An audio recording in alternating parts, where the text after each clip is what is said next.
अब हम इस वीडियो में भी डेफिनेट इंटीग्रेशन की कुछ प्रॉपर्टीज को ही पढ़ने वाले हैं। अगली प्रॉपर्टी ये है कि यदि हम किसी फंक्शन स्मॉल एफ एक्स का इंटीग्रेशन करें from zero to two A, तो यह इक्वल होता है integration from zero to A F X D X plus integration from zero to A F of two A minus X D X के। अब हम इसका प्रूफ देखते हैं। अभी हम प्रॉपर्टी नंबर 2 में पढ़ चुके हैं कि यदि हमें किसी फंक्शन का इंटीग्रेशन करना हो फ्रॉम ए टू बी, तो हम एक पॉइंट सी ए से बी के बीच में एक ऐसा लेते हैं कि हम इसकी लिमिट्स को ब्रेक कर सकते हैं। जैसा कि आप यहाँ देख सकते हो, हमने लिमिट्स को ए से सी एंड सी से बी में ब्रेक किया है। अब यदि हम इसी प्रॉपर्टी को यहाँ अप्लाई करें, तो हम प्रॉपर्टी नंबर 5 के लेफ्ट हैंड साइड को लिख सकते हैं integration from zero to A F X D X plus integration from A to two A F X D X. अब यदि हम राइट हैंड साइड के सेकंड पार्ट को देखें, तो वह कुछ इस तरह का है। अब हम इसको सिंप्लीफाई करने की कोशिश करते हैं।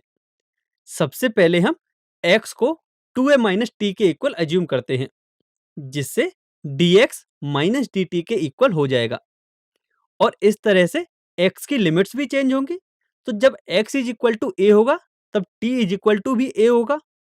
एंड जब x की वैल्यू 2a होगी, तब t की वैल्यू 0 होगी। तो इस तरह से हम इस इंटीग्रेशन को लिख सकते हैं minus integration from A to zero F of two A minus T D T. अब सिंस इसके बाहर एक माइनस साइन आ रहा है, तो हम प्रॉपर्टी 1 यूज कर सकते हैं, जिससे कि इसकी लिमिट्स इंटरचेंज हो जाएंगी और ये कुछ इस तरह का दिखेगा।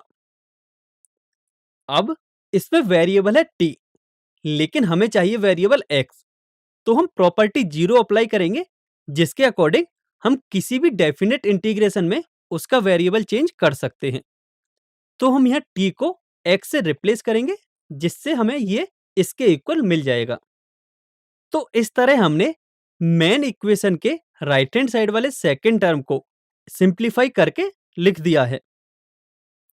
अब जब हम इसकी वैल्यू रिप्लेस करेंगे, तो हमारा इंटीग्रेशन कुछ इस तरह का हो जाएगा। और आप यदि इसको ध्यान से देखोगे, तो हमने प्रॉपर्टी नंबर 5 को प्रूफ कर दिया है। अब हम अगली प्रॉपर्टी पर आते हैं, जो कि है प्रॉपर्टी नंबर 6।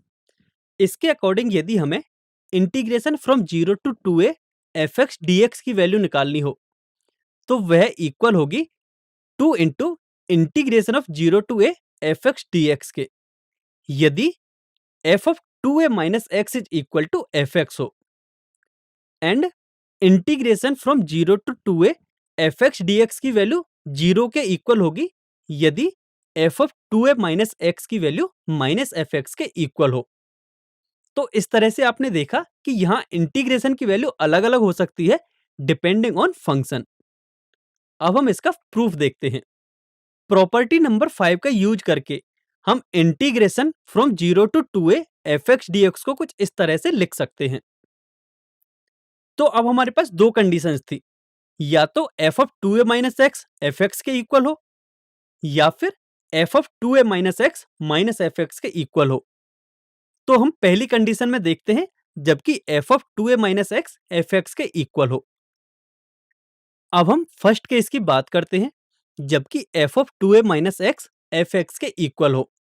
तो उस केस में हम इसको कुछ इस तरह से लिख सकते हैं। जब हम आगे इसको सॉल्व करेंगे, तो हमें ये मिलेगा integration from zero to two A F X D X is equal to 2 into integration from zero to A F X D X. तो इस तरह से हमने एक केस के लिए तो प्रूफ कर दिया है। अब हम दूसरे केस के लिए देखते हैं, जबकि F of two A minus X minus F X के इक्वल हो। तो इस केस में हम इसको कुछ इस तरह से लिख सकते हैं, और जब हम इसको आगे सॉल्व करेंगे, तो यह हमें 0 के इक्वल मिलेगा।